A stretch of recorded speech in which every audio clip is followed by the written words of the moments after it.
When clients come to you guys and say, hey, I want to get set up with geofencing and just utilize all the services you guys have, what is it that you see them doing successfully that the other folks that aren't seeing as much success doing? Well, the one thing I will say is that the clients that do leverage geofencing are typically also doing other forms of digital advertising. That is without a doubt. There are some industries where you can actually do geofencing as a standalone, like if you want to do an event targeting campaign. And even if you're brick and mortar, I mean, you can still use it as a standalone. But what's nice about it is that it helps feed the funnel to other folks that, because again, like unless you're doing it in an industry where you know this person is in market, you're really hitting people who may not be in market for your product or your service.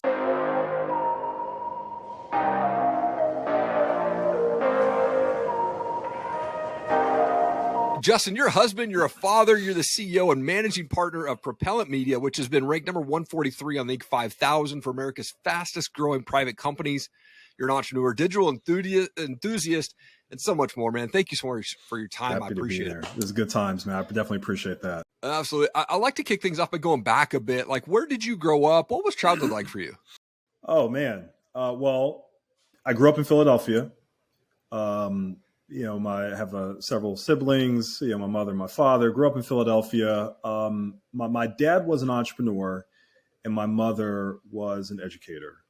And so awesome. I remember my dad particularly driving me to school, many times during the week. And he would originally I went to elementary school in downtown Philadelphia. So all the high-rise, mid-rise office buildings that were down there. And I would just be super enamored with, this idea of being able to develop or just be in real estate. Not when I was 7, 8 years old, but really when I was 12, 13, when I was just about ready to graduate and go to high school effectively. Yeah. And that was exciting for me. And so, grew up in Philadelphia and, of course, then, applied to go to, undergraduate colleges all around the country, but ended up going to Morehouse College here in Atlanta, Georgia, which is actually where our office is located for Propellant Media as well. And then I can talk about all the other aspects, but that's kind of the transition from childhood to mini adulthood, if you want to call it that. Sure. Yeah, totally. That's awesome. I've been this fan of entrepreneur for a long time. I grew up with, Tony Robbins, Jim Rohn, Les Brown, like those guys were the guys that really got me fired up about entrepreneurship. Was it your dad or was there other people that were involved that kind of encouraged you to go in this entrepreneur route? I'd say it was, to a large extent, my family and in particular, my dad. My brothers were entrepreneurs as well, but my father, he ran a legal forensic photography business. 90% of his clients were other attorneys, for lack of a better term. And so, just the flexibility that afforded him to be able to drive me to school. I had a sense that he sort of was his own man. He ran his own company, nothing big, nothing like, 30, 40, 50 employees, but enough to have the flexibility that I certainly, learned to appreciate over the years. And I said, you know what? I don't know what type of entrepreneurism I'll be in. I just always knew that I would be an entrepreneur. It's awesome, man. I love that, dude. And like we kind of touched base, like you're the CEO and managing partner of Propellant Media, which is a digital agency. It's centered on geofencing marketing, which this is unbelievable, by the way. I love this technology. Blown away while I was reading your website. But for those who don't know, what is Propellant Media? What is geofencing? And how does all this work, man? So Propellant Media, we're a digital advertising technology company, but we're like a lot of the other paid media agencies out there. We do Google Ads, Facebook, over the top connected TV advertising. But the thing that we lead with as an agency, mostly for differentiation purposes, but also because we've gotten pretty good at it, is geofencing marketing. For those who don't know, geofencing gives you the ability to serve ads to people in very, very precise areas. All the way down to the contours of a building. And if you think about it, the concept behind it is that I'm leveraging your location, which tells me and gives me some insights into your intent to buy, right? So great example is if you are a car dealership, right? And you have patrons that are going to your car dealership, then I'd say 80% chance those patrons are actually in market looking to buy a car, probably. Sure. And so as an advertiser, I would geofence that car dealership because I can serve ads to those individuals that's going to that car dealership. Whether it's that one or 10 or 20, however many, you kind of get the picture. I'm leveraging your location, which is telling me that, okay, this person possibly fits my target market. And the main way the process works is when a person walks inside of the geofence location, we're able to capture your mobile device ID and begin serving ads to you, both while you're inside of the geofence and then for up to 30 days after you leave the geofence. So that's essentially the process and how it works from a geofencing standpoint. And if anyone that's out there, if you go to your mobile device right now, if you go to like Weather Channel, or if you're an Angry Birds player, any of the different apps that's on your mobile device, if you scroll down, you'll start to see various ads. That's sort of the impetus behind geofencing marketing. I mean, I see those ads all the time. And I'm like, how did they know that I was just looking at that website? How did they know that I was, I'm like, wait a second here. I love that. So good. Yeah. When you guys are setting up the geofencing, is it like a physical product that you have to put at the dealership, say, or is it just something that's over the internet that you're able to set up? It is. So it's not so much a physical product, but rather we're using a technology platform that gives us a sense of, we have a map that gives us the sort of the latitude and longitude coordinates of each location. And then based on that, that's when we're able to geofence those particular areas. And when that mobile device crosses that latitude and longitude boundary, that's when we're able to begin serving ads to them, both while they're inside of the fence and then for up to 30 days after they've left the geofence as well. Gotcha. Okay. And one of the features I saw on your website, you offer, it's something called automated plat line geofencing drawing capabilities. And as I was looking through, I was like, oh man, what does this mean? I loved it. Like, can you deep dive on that a little bit? That's essentially what it is. We are literally, a lot of times we are using the platform ourselves and we are building a virtual fence literally around the contours of that building effectively. Gotcha. So someone, a client will come to us and say, hey, I have like 20, 30 locations. We'll build geofences around those locations, and then we'll serve ads to those people during that period of time. Gotcha. Okay. And if I'm the consumer and I say, man, let's do it, let's build this geofence there, what's the turnaround time for me to start seeing reporting or analytics? Usually about a week. Okay, that's quick. From the point in which you launch a campaign, you can usually start seeing reporting within, 5 to 7 business days, I would say, has been our experience. That's been sort of what we've done from that standpoint. I love that. And super fast turnaround, huge for companies to be able to do that fast. And 90% of individuals typically have their locations service turned on, which that was a higher number than I thought. But I've worked at booths at like massive events like reInvent, and I used to sell cars and like done the big concert things and things like that. Like this would be a game changer if people actually utilize this stuff at those types of conferences. How have you seen your clients utilize geofencing at conferences or concerts? Yeah, we've have a number of clients who might be more on the B2B side, even on the B2C side, but more so on the B2B side, that says, you know what, I can be at this conference or I may not be able to go to this conference. Either way, I want to geofence this convention center, this conference, because I know that my attendee audience is going to be there. And so a lot of times we'll geofence the conference during the 2, 3, 4 days that it's going on, and we'll try to serve ads to the people that are there. And then we'll save that retargeting audience and then retarget those individuals for a period of time, typically. Okay. That might be for 2 weeks, it might be for a month, depending on the scenario or the use case. But that's sort of the impetus and sort of how one can utilize geofencing from an event targeting perspective. So cool. So cool. I mean, I know that the booth that I like at reInvent, when I was there a few times, like we had a big booth. They paid, I don't know, $100,000 for that booth, man, but it would have been so awesome to have those people come right back to our booth as they're walking through, man.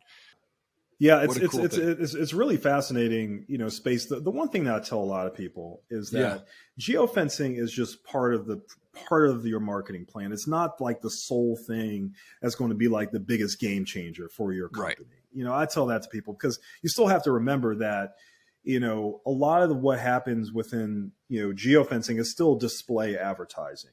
It's still something that's persuasive. You're putting banner ads or video in front of someone that's trying to persuade them to know more about your company or know more about your brand. So, if I'm on Angry Birds, maybe I see the ad, maybe I don't, maybe I see, I'm like, oh, conference. Oh, wow, they're I'm being served in that.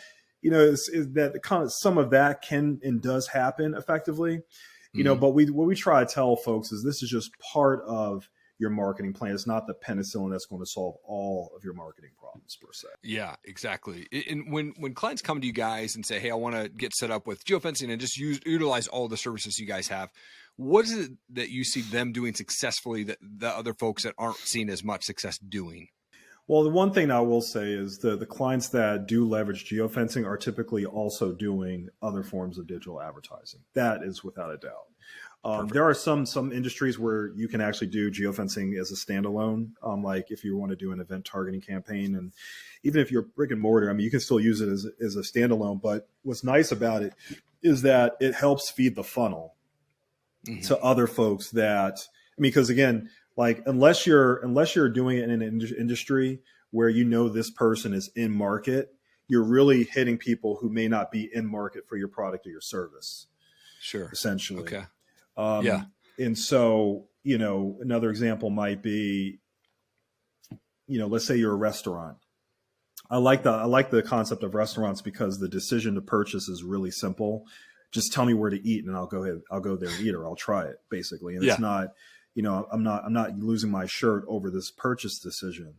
So if I am a Capital Grill and I want to geofence other luxury or high-end restaurants to just bring more awareness to my restaurant, then that's something that I might do. It's not a huge lift to convince those consumers to try out my restaurant, or at least to bring some awareness to my restaurant. And there could be actually people who are in market because, you know, like people eat every day. So, you know, you're constantly in market for that particular product or service. You're just trying to get them to come to your restaurant at one point or another. So, you know, that's sort of the way that I try to look at it from a, you know, from a marketing, a media mix perspective. That's so good. And I'm the same way. If I'm going to eat, I want to try something else different. If something that pops up that I have, especially if I haven't been to that restaurant before, I'm like, hey babe, we should go and check out this restaurant. Like, and I live in Coeur d'Alene. I would say we don't have the best restaurants out here. So if an ad popped up for a new place, I'm like, I'm all about it. I'm all about it. Like, yo, let's try it. Yo, I just saw this place on my feed. Yo, we got to check it out. And I think that's, you know, I try to look at marketing more from that perspective rather than, oh, this is the thing that's going to start generating 1 million leads for you. I just, you know, I don't really look at it from that standpoint. One of the other things that I noticed on your website that you do something that's really cool. People can actually white label this service, which is awesome. Like, how do people white label this service, and how do folks get into this Propellant Media Academy you guys have? Man, it's funny. So when we were first founded, we were getting leads for direct brands. And then we also were getting agencies that wanted to white label the solution through us. And, you know, for us, when we were founded, I never really thought of us as a white label agency, but I said, well, if that's what the market is dictating, then, you know, we're going to offer a solution. And so that's what we did. We have an entire academy, both for training, for learning the product, and, you know, also sort of how to sell it, or rather how to educate brands on it. We have different, you know, tools that are available for agency partners. For example, we have an explainer video on our site. We took that same explainer video and just kind of unbranded it. So we make that available to many of our agency partners. We have like a couple ebooks that you can white label as well. Just tools that makes it a little easier and faster for agencies to kind of get off the ground and start, you know, building relationships with brands that may want to leverage geofencing in some capacity effectively. So it's a one-time fee to become a partner, but, you know, after that, there's just media spend. And a lot of times our clients will like either mark up or charge a % of media spend and then go from there. But that's really the process, the same as a direct brand, except that we're just having a relationship directly with the agency, and then they're interfacing with their clients while we're fulfilling on the back end for many of those brands or many of those agency partners. Wow, super cool, man. That's huge. And to be able to do white labeling, like I've tried to work with other companies that do it. They don't do it well, but it looks like through your site and the program you guys have, I love that you have the training for folks. Super cool idea to be able to do that. Along this journey of Propellant Media, and even going into the geofencing specifically, like, what's the greatest lesson that you've learned? Greatest lesson that I've learned in starting Propellant Media, or just around the geofencing track? Just want to be sure I answer that. Oh yeah, no, sorry. Propellant Media really is more specifically the question that I was asking. Yeah. Perfect. So the biggest lesson that I've learned is that you have to find ways to bring value to your customers before they actually become a customer. So what do I mean by Yeah. that? It's one thing for me to put up a website and say, we do geofencing. Here's a description. Here's our team. These are some case studies. This is what we've done. Here's a couple testimonials. Come check us out. Let us know if you're interested, kind of thing. Mm-hmm. It's another thing, which is what we try to do, is, create a website that has a lot of depth and girth to it, meaning it has a lot of information that still provides value to people. We have ebooks that's available. We have video content that's available. We have frequently asked questions, things that gets people thinking, all right, well, how can I use this within my own business? And we provide answers to some of that. There's still certain things that we gate, like pricing, because we still want people to reach out to us directly. But, we're always thinking, okay, well, how do we build a site, or how do we bring value to customers before they actually become a customer? And one of the ways we do that is both through sort of the catchphrase content, but really it's content that's going to help people get to that next stage in their decision making. And I felt like if we're able to do that, then at least we're doing something that's hopefully better than some of our other competitors and the competition that's out there, while still trying to build great relationships with the brands that we have those relationships with. And so, my tidbit for everyone and what I've learned is, if you can just think of your business from that standpoint, like, how can I bring value immediately when they first come to me, you're going to give yourself many more chances to generate leads and generate some prospects for your organization. You have a lot of great free resources. You've obviously got some paid courses, things like that, but there's a lot of great resources on there. And it was very easy for me, once I got to your website, to understand exactly what you guys were doing and exactly what geofencing is. You've got a full demo on there. Like, it's there for the taking. People can get the value before they even submit any information, which I love on that. For you guys, what are you most excited about as we're in 2023 now? Like, what's most excited for you guys? What's coming up next for Propellant Media?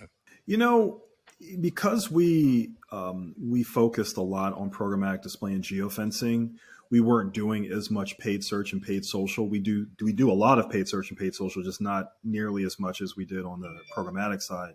I'm really looking forward to those areas growing further, because I feel like there's a lot of opportunity as we cross-pollinate the lower funnel traffic to the middle and upper funnel traffic that we do through geofencing. And we're getting more brands that's expanding their services with us through that regard. That's something that I'm really excited about.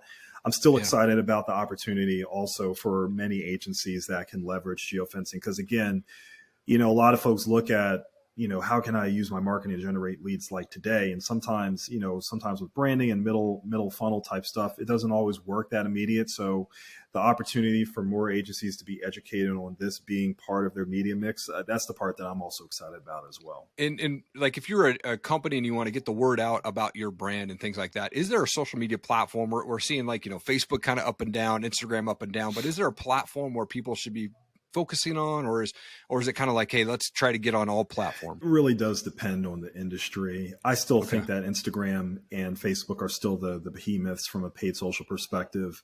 If you're in the education space, Snapchat is actually a really good platform. I think TikTok is starting to, no pun intended, tick up a little bit, or quite a bit actually, from an adoption standpoint, meaning like you actually be able to generate clients and customers, from that channel. We have a wedding client, a few other folks that are having great success with TikTok. Those are some of the mainstays that we're seeing. Of course, like, you have YouTube, but that's not really a social platform per se. But those are the ones that I envision being incredibly powerful in the years to come. I mean, those four are really important. Also, there's a little bit of Twitter. I like some of the Twitter targeting opportunities that are available as well. But Instagram, Facebook for sure. TikTok and Snapchat are the big four, in my opinion. I think LinkedIn is great, man. It's so good. And I've seen a massive uptick in followers and business connections and more, I think, real business stuff being posted on LinkedIn versus before. When I first joined LinkedIn, I didn't really do much with it. But over the last year or two, I've really started to see high value stuff shared, not just like, hey, post this and go and buy stuff. So, I mean, I agree, like LinkedIn, Instagram, that's my big focus, is Instagram, LinkedIn and YouTube. For me, that's where I like to kind of put all my efforts into. But it's good that all the platforms are kind of still hanging around. I didn't actually realize that Snapchat was still kind of the educational kind of. No, Snapchat. I mean, particularly on the let's say this, on the education side is huge. Yeah. I'll just leave it Okay. at that. A lot of leads that Yeah, we yeah. collect for our higher ed clients on that side of the fence. Now, I'd love to finish the show off with a fun question. I'm a music guy, so I love to ask the question, like, what type of music do you listen to, or who's a favorite band for you? Oh, this man. Definitely do a good bit of hip hop. Kendrick Lamar's, a few others out there that I have an appreciation for. I also, it's funny, my father was a boater.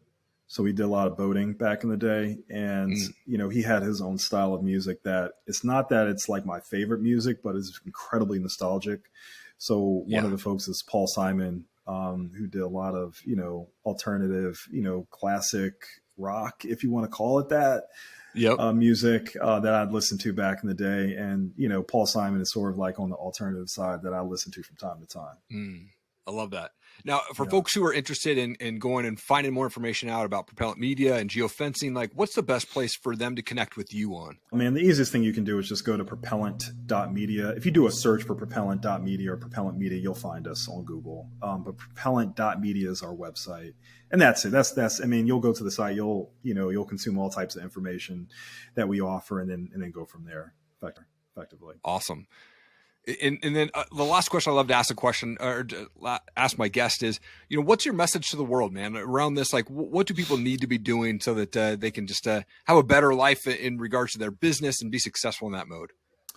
I'd say take time for yourself. There are a lot of times sometimes you have to work 24 hours a day, which for some people, I understand that, you're kind of in a position where you have to, but if you don't have to, then take time for yourself, take time for your family, because that stuff is still incredibly important. Some people will say, oh, I can still work from, 6 a.m. to 8 p.m. and, spouse and everyone's going to be okay. But, I think it's important that you take the time to focus on yourself, focus on your family, and focus on your spirituality. Just don't always be a workaholic. Because that tends to wear out pretty quickly. I really try to shut down by 5:30 usually. I'm still up and at it by like 5:30 the next day, but that's quality time that I get to spend with my son, with my wife, all that, which is vital. So that's my advice to everyone that's out there. It's so important, man. I'm up at 4 a.m. 6 days a week, and I do this, and this is my passion, my purpose. And I still work a full-time job, so I go flip behind the computer to me, on there. There you go. At 5 o'clock, I really try to go, all right, I got to turn everything down, and it's family time. Amen. Justin, I love your story, man. I love what Propellant Media is doing, man. This is awesome. It's a game changer for sure, man. You're an absolute world changer. Thank you so much for taking time out of your day, man. I appreciate it. I definitely appreciate you, Erik. Great conversation. Thanks so much. Hey, thank you so much for checking out the show today. I really appreciate you taking the time out of your day to take a listen or a watch. It's truly an honor to be able to speak with such amazing guests, and I hope that they've made an impact on your life in some way, shape, or form. And you can do me one big favor that would be huge. Click that subscribe button, and then second favor, hit that share button. Thank you so much for taking the time. I appreciate you. Keep changing the world. I believe in you.